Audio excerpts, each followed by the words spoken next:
Good morning, good afternoon, good evening, wherever you are, whatever you're doing, and welcome to another episode of Fan Focus for Anfield Index. Bugger me, you thought it could just be a great week, didn't you, eh? After a standard result against Villa at home, you're thinking we're starting to see a few signs we like. An amazing result at home to Real Madrid, which, let's be honest, everyone's going to get up at home for Real Madrid. Fans, players, everyone alike. We still got to get the result, and we delivered the performance. And then that Sunday, to turn that in, I mean, there was a million and one things wrong with that performance, wasn't there, in terms of the tactics, the players' attitude, I thought, the decisions made by the manager, that there's so much we can go through. And the one thing I always like about Fan Focus is it's good to get the fan takes. What are people actually saying who watch and follow the Reds? Not always just national media nonsense, which will always be a part of it. I'm your host, Dave Davis, coming to you from... It's cold outside in Edinburgh. It's absolutely see your breath freezing. Fingers crossed it's a bit nicer wherever you are in the world. But let's get into it. Now, naturally, we talk about fan reactions, but there's a little bit of official stuff in here, and quite importantly at the same time.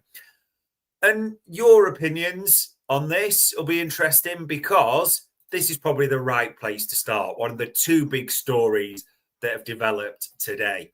First saw the tweet from Lewis Steele, so shout out to him on that. But Liverpool have contacted the PGMOL to raise significant concerns about Virgil van Dijk's disallowed goal against Manchester City. They believe a mistake was made and that the goal should not have been ruled out. No shit. I think every man and his dog knows that goal should have stood yesterday. In fact, the more and more I watch it back, and we talked about this with David Lynch on Media Matters, it's just not a difficult decision, is it? It really is. And why? We can get into Michael Oliver territory a bit here and the decisions he's given historically as well. But I just don't think I'll be able to explain it. And thinking about others explaining it, again, this isn't fans, but this is pretty telling. Look at this. I mean, Wayne Rooney, a man who's just been absolutely done over by Virgil van Dijk, flambéed in midweek. Look at what he said. The Van Dijk goal should have stood. I don't think Andy Robertson delayed Donnarumma diving at all. Of course he didn't. He could see it wasn't going to stop it regardless. It was nothing to do with Robbo at all. And Robbo, it's important to say afterwards, even mentioned, it should have stood. I mean, Christ. Glenn Hoddle, I don't know if you asked Eileen about this. If you know, you know. But the Liverpool disallowed goal sums up the game at the moment. Such a poor decision. Refs understand the rules, but don't understand the game. Robertson reads the situation. He's ducking down as Van Dijk is heading the ball. And I want City to chase Arsenal. And he's also spelled Van Dijk in terms of Virgil. Well, not Virgil, Dick, more than anything, and Mary Poppins, but a different conversation. I mean, even Gary Neville last night was saying, it should have stood, for God's sake. It just wasn't a difficult decision. And yet the fact that Liverpool have said they've got concerns about a decision to the PGMOL, we've all got concerns about the PGMOL and Michael Oliver, full stop. Nothing to do with that penalty. But I'm telling you, this is how it's going to play out. Do you remember when, I don't know, what is it, 3-4 months ago, Nottingham Forest went to the Premier League and talked about, we got considered, and they had a case, don't get me wrong, about, different things. And Mark Clattenburg was involved in their advisor because they had about 5-6 things go against them incorrectly. Do you remember what Sky Sports and their acolytes did? You heard Neville and the others jump on it straight away, going, it's disgrace, it shouldn't be done. I guarantee you, bet my ass, as much as you want, Gary Neville and his people or whatever random overlap nonsense will be on this week going, sour grapes, poor from Liverpool, blah, blah, blah. That is what's going to happen. I absolutely promise you that. So it's not going to change anything. And shout out to be fair, Trev on this one, because he tweeted this about, what was it, 40 minutes ago or so, in terms of, this. What's the point? That shower incompetent at best, bent at worst. What do we think will be the result of them investigating themselves? Concentrate effort on not being shy in the next game instead. Now, we know it wouldn't have made a difference. Of course it wouldn't. But probably Trev's right when I come down to it. What is the point? What's it going to do? You can almost let the shyness just speak for itself a little bit in this. Nothing's going to happen. It might even potentially count against us because, if those refs even, try and actually become bent against us, yeah. I'm not sure it's the best move, but then again, I understand why they've done it. And yeah, I said at the top of the show, this was the second biggest story because this one is an absolute disgrace. And this isn't over-egging anything at all. I'm genuinely flabbergasted at this one and how the BBC have arrived at this decision, not once, but twice. I mean, as James Pearce has tweeted there, Liverpool have contacted the BBC today to register their fury over the use of disgraced former newspaper editor Kelvin McKenzie as part of their coverage. Peter Scarr from the Hillsborough Supporters, or Hillsborough Survivors Support Alliance, it's insulting and it's offensive. It's honestly, it was used twice, once, on a show, and about journalistic integrity. Kelvin McKenzie. I mean, it's not really almost right for me to say anything different than, when the Hillsborough Survivor Support Alliance talk, Liverpool fans stand on ceremony, and quite rightly. And as they said there, it's insulting and it is offensive.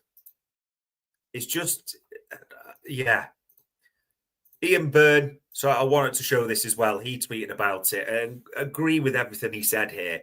You couldn't make it up. The urgent need for reform of the British media has just been exemplified by BBC Breakfast bringing on Kelvin McKenzie to talk about integrity in journalism. And as he ends that tweet there, shame on BBC Breakfast. Absolutely. Should be embarrassed. It should really be an inquiry of how that's been allowed to happen.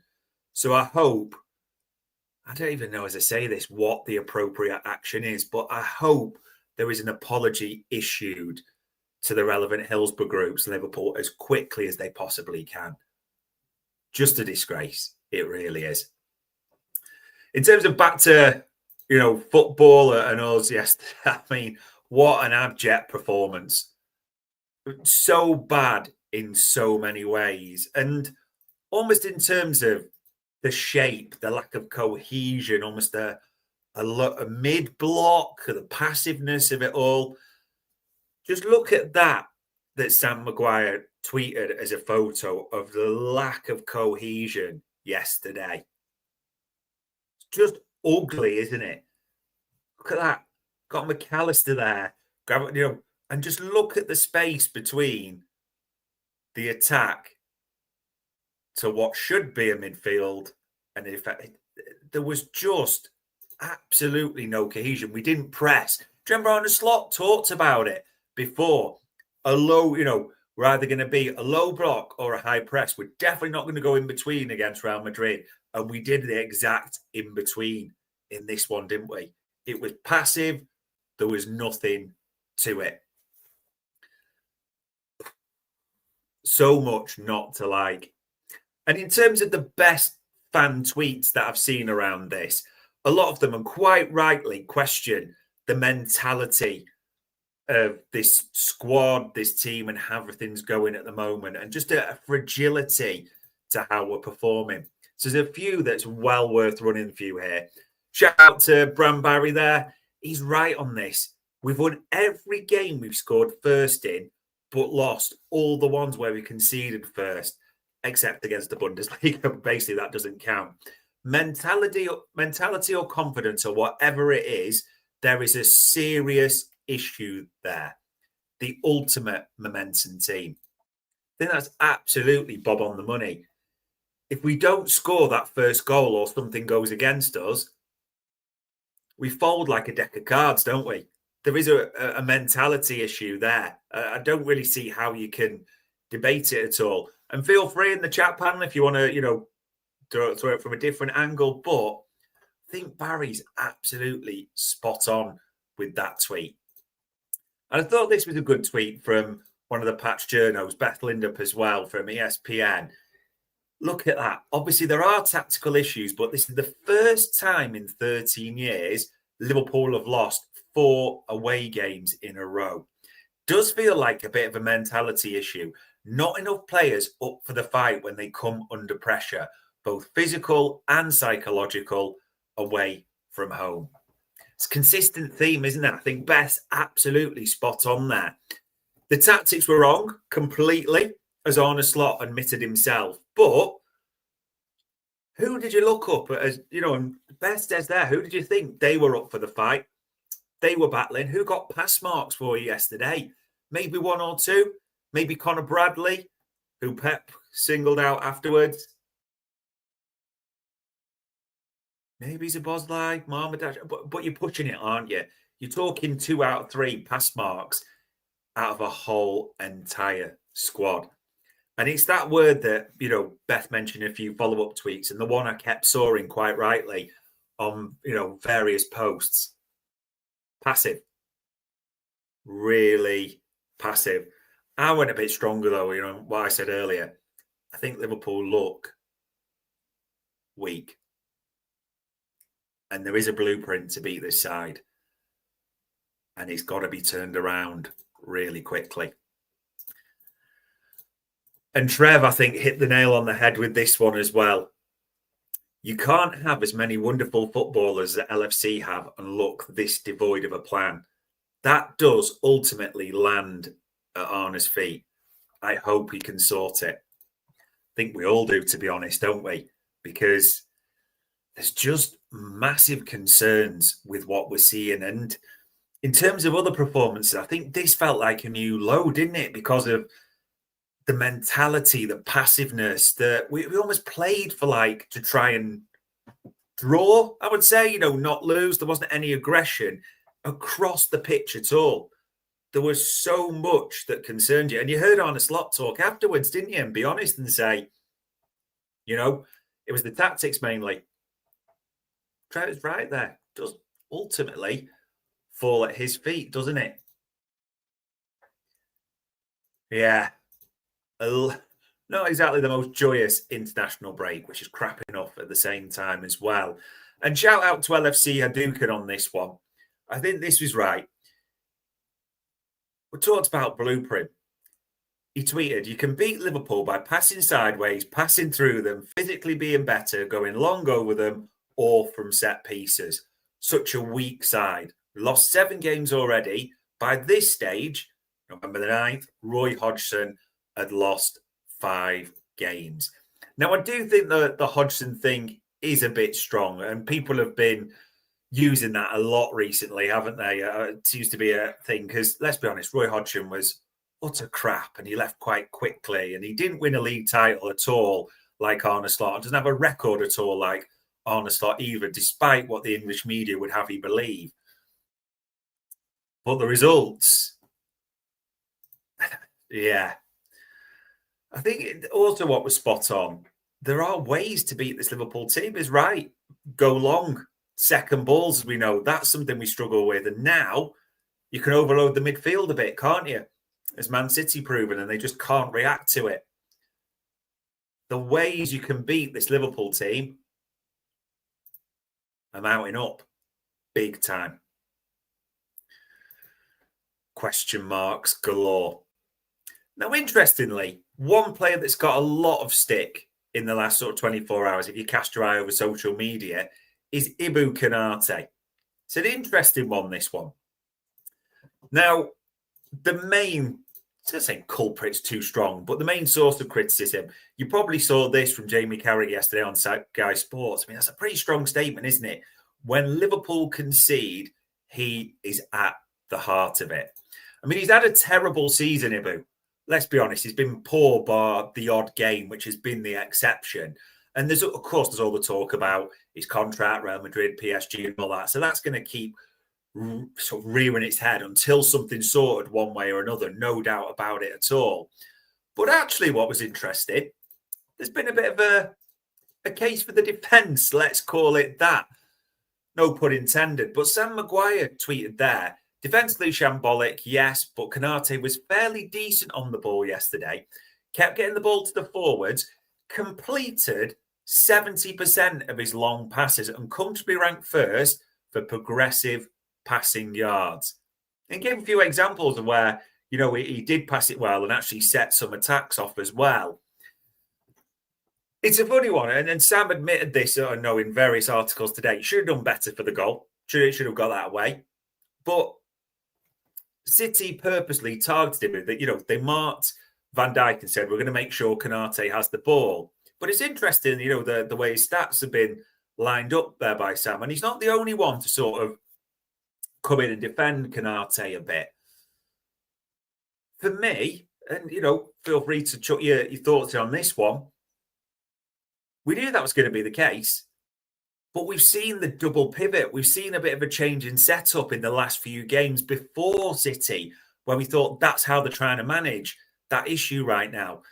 And yet we just went back to default a little bit in this game. And also, I mean, I thought Konaté wasn't good, like so many. Surprised me that he's the focus, because there's others that I thought probably put in worse performances. Or especially, I looked at Gravenberch with the ball yesterday. Terrible. Not the only one, important to say, but just interesting that got defended. And speaking of defending it, in terms of a very civilised manner, two former Reds were on it as well. Look at that. Jimmy Traore tweeted, my dear friend, Cara23, normally I agree with your opinion most of the time about football in general, but this time I disagree about you pointing out Ibu Konaté's performance. Last year, he was one of the best centre-backs in the Premier League. This season, all the Liverpool team underperformed. And a nice civilised response there going, that's absolutely fine, my dear friend. Didn't say you're wrong, but, you know, it's a civilised manner all the way there. There's so many of them have just got to sort themselves out, and quickly. Is it an international break the right time? No one's really commenting on that in the chat panel so far. Again, so many questions, isn't there? In terms of sounding a bit Rafa-ish, quite a few, say, good fan accounts with bad stats of how Liverpool are going at the moment. And there's maybe context. There's some things I think you could argue. There's some things I think are pretty nailed on. This one I thought was a great tweet by Sean Rogers. So shout out to him for this one. Look at that. Liverpool's away record in 2025. Played 22, won 8, drawn 3, lost 11. 5 defeats from the last 6 away. I mean, to have lost half the away games this calendar year is bad. There's a bit of context to that, and it's important to say, because David Lynch mentioned it on Media Matters when everyone's bringing all the stats in. Remember, we were on the piss at the end of last season, weren't we? We were messing around. We kind of phoned it in, especially. So that's got to be in the stats and in the mix. The one thing I thought that was quite stark, as Sean put, and it is telling, 5 defeats from the last 6 away.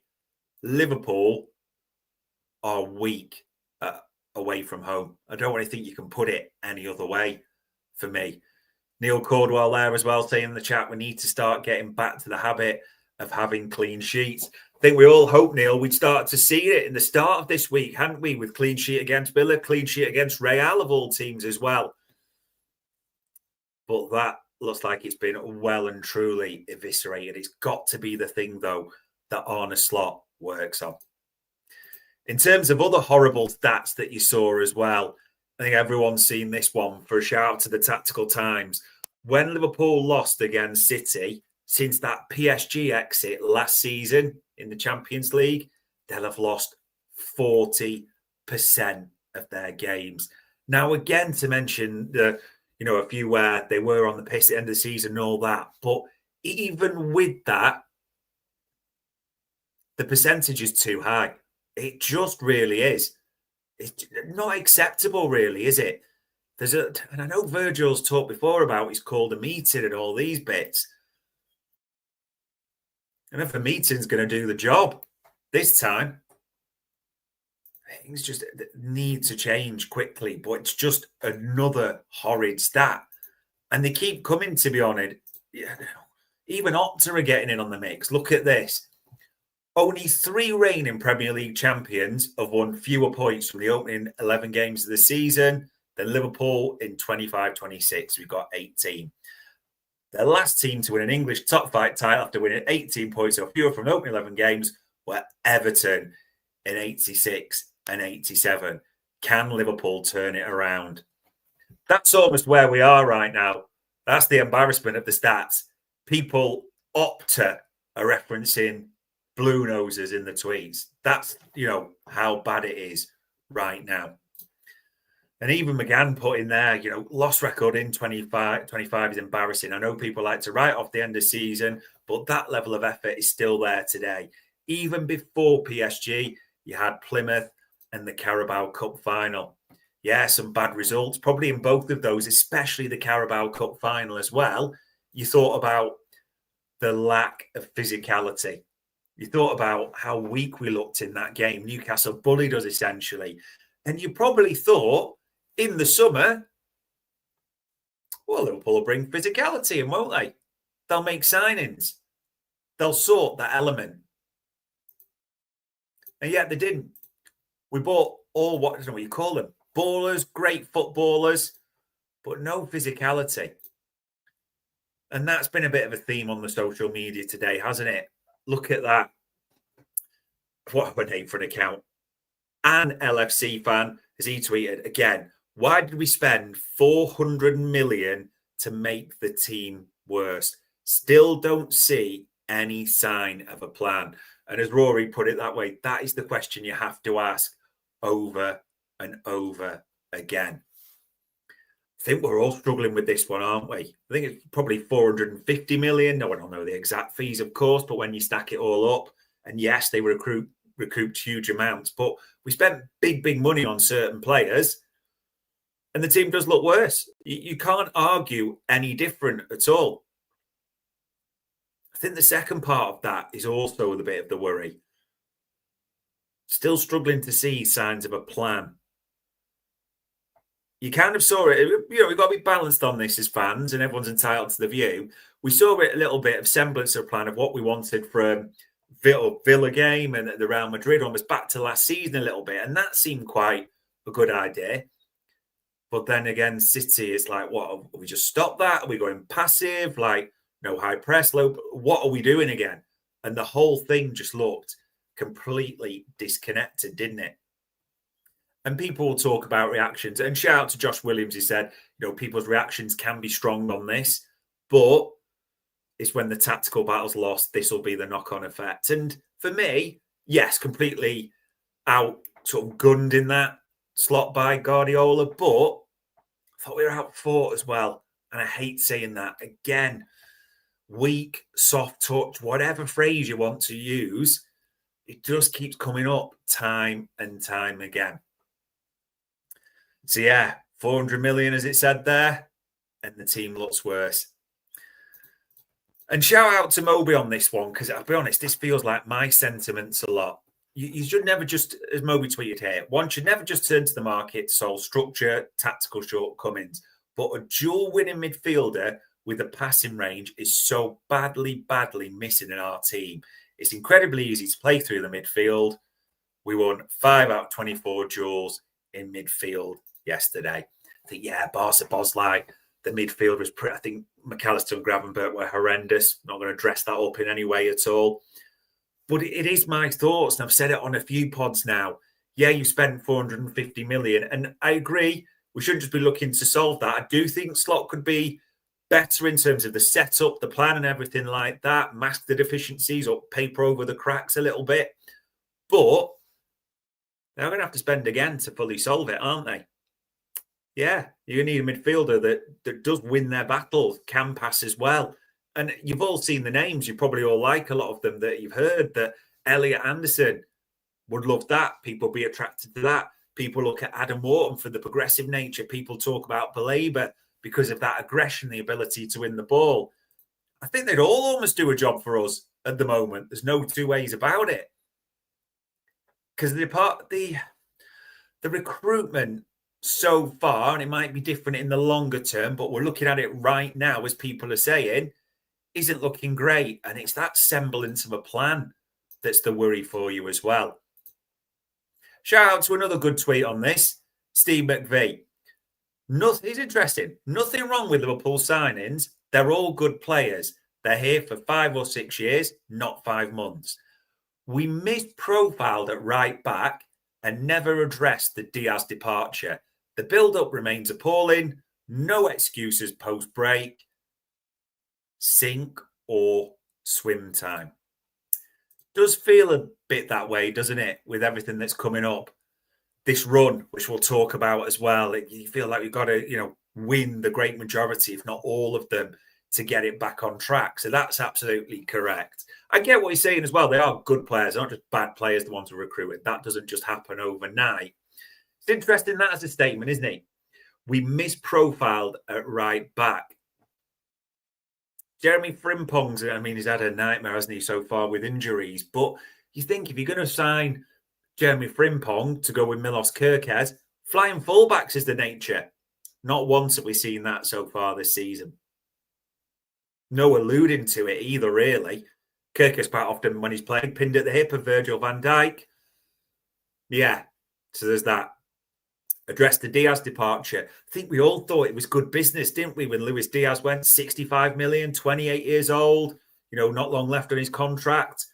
But I think we all assumed at the same time there'd be a replacement because Cody Gakpo and an unused Rio and Gamoa doesn't seem to be it. And again, I know people will jump on me and say Florian Wirtz, which, yeah, but that doesn't give us the pace, the directness, does it? Which does look lacking in our attack right now. No one's got searing pace, isn't there, to just, go over a team or just give something different. Speed, look at Doku yesterday. That speed, it terrifies teams. It can just make things happen. 450 million. Liverpool don't have that right now. Interesting there. Neil saying as well, Slot doesn't seem to have the type of players to suit the way he wants to play. Is there a communication problem with the recruitment team? Not sure on that, Neil, realistically. We don't think we've got any evidence to support that. But you'll never know fully because obviously Arne Slot reports to Richard Hughes how everything works. But the suggestions are that obviously Arne Slot has a say. We'll talk about what he wants and Richard Hughes will go from there. So I don't think we've got any evidence whatsoever of a communication or Slot not getting players he wants. I think the biggest question to ask right now is Arne Slot getting the maximum out of the players he has? And I'm struggling to come up with a positive answer to that right now. But some people may see it differently. But yeah, shout out to Stephen B. I thought that was a very fair tweet. In terms of what's coming up as well, so Lewis Steele had this little known fact if you didn't know. Lewis Xavier Steele, that's his middle name. So the good thing for Liverpool is 7 of the next 9 Premier League games between now and January the 4th are against bottom half teams. Get a run of wins together and you can still make a good season, whatever that is. The bad thing is play like they've done and things may get better before they get worse. That is true.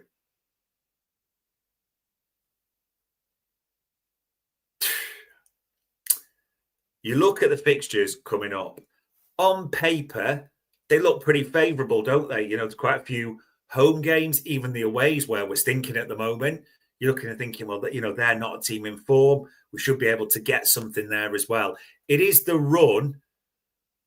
I say we need. Time will tell on this, but it feels pivotal, as Lewis alludes there. You've got to get a positive run of results going. If you don't get it from this coming towards Christmas time and a busy period, if you think those question marks around Arne Slot, there'll be bells ringing around him if this isn't a good run. And just in case anyone has missed it, I'll put it on the screen there. Look at this. When we come back, 22nd of November, Forest at home. Then the 26th of November, midweek, PSV in the Champions League.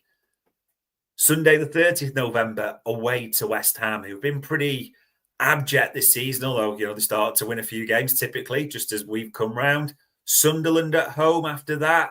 Leeds away, again, a rubbish team, in rubbish form. Important to say there at the moment. Inter Milan away is always going to be tough. But as you come into December, Brighton at home, Tottenham away, and Wolves right at the bottom of the table at home. When you look at those games on paper, you're expecting a lot of green ticks. It's fair to say, I don't think you can dress it up any differently. As Lewis alluded to as well, and we're all thinking this, if Liverpool are to salvage anything from this season, and, there's got to be minimums, we need to get in that Champions League. We need to get as far as we can in the Champions League itself as well. Yeah. Got to be a good run coming up. As Helio Matthias said, that Liverpool have only won 11 of their 27 games in the Premier League, Champions League and League Cup since that penalty shootout as well. That's less than half, isn't it? Lost 40%. Yeah. I was trying to cheer you up a little bit from this international break. I would promise as well. Let's do a little things that might cheer you up. Look at this. Scouse not Italian. Federico Chiesa has rejected his call up to the Italy national team. As the manager, Gattuso, said, speak often with Chiesa. We simply need to respect the decision each one of us makes and the issues we have. There's nothing else for me to say. That is the truth. So Chiesa will stay behind on Merseyside like the last few international breaks. The thing which I feel sorry for is, barring a nuclear meltdown, I don't know what it's going to take for Federico Chiesa to get into this team or to really be given a chance. Because every time we see him, we kind of like what we see and everyone's like, yeah, great, the attitude, the effort, the impact. Sometimes it's simple as it is complicated. Arne Slot just does not fancy Federico Chiesa. I don't really see how you dress it up any differently at all. But there you go. Chiesa, Curtis Jones, Joe Gomez, they'll all be staying behind on Merseyside for this international break. They've not got much action, have they, recently? Although, this is, shout out to Lewis Bower who tweeted this, but it's a bit strange, this, isn't it? Look at this. Probably not the highest general concern of most fans by any means, but Liverpool under 18s, under 19s, under 21, and the first team twice all played this week, all of which Rio Ngamoa is eligible for. 0 minutes.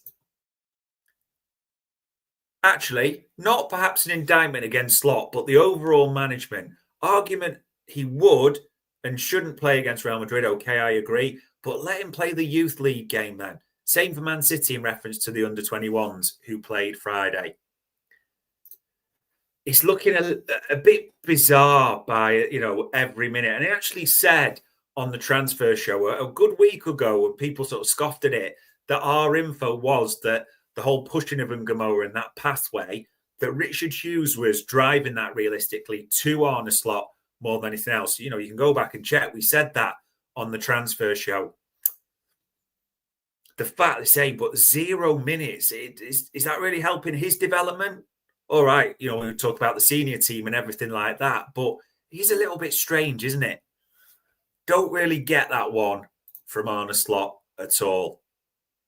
In terms of wingers, though, I've seen a few tweeting this. This is probably the breaking news in terms of transfers, isn't it? Rodrigo, a player we were linked with a lot, is very unhappy with his role at Real Madrid this season, and he's now seriously open to leaving the club in January. Linked with us a lot in the summer, wasn't he? There's a lot of fans want him in. People will be talking about Semenyo as well. I don't think, Rodrigo's not a steering pace type of winger, is he? In that regard, he's a different player. People look at other things, but as much as we're talking attackers, I don't think it is the position or the positions, plural, that we want to see reinforcements in right now, is it? But I only want to see probably reinforcements in January. In the immediate future, I want to see more guts, more heart, more determination, more semblance of a plan. And coming up towards Christmas, I'm not saying we need Band-Aid, but we need a bit more hope, really, or something to work with. We want to see more results, more things there. Those run of fixtures, as a few are pointed out, on paper, they're favourable. In the real world, Liverpool need to turn a lot of those into 3 points. That is all that will be acceptable. Listen, we're going through an absolutely shitty season, it seems. It was a terrible result, but I do always enjoy doing these fan focus shows and showing the latest tweets, showing the latest Liverpool fans' takes from other accounts as well. Always important to put those on the table. As I always say, far more better than the shite pundits you get in the national media. People that actually watch us, care about us, and can give rational and reasoned take. Whether you agree with it or not is a different mix, but that is what we want to do with this show. It is the international break. There's a bit of a gap now, the 22nd, isn't it, until Daishi brings Forest to Anfield. Let's hope everyone comes back fit. Christ, let's hope there's some positivity around the corner. But on Monday, the 10th of November, that, ladies and gents, was another fan focus for Anfield Index.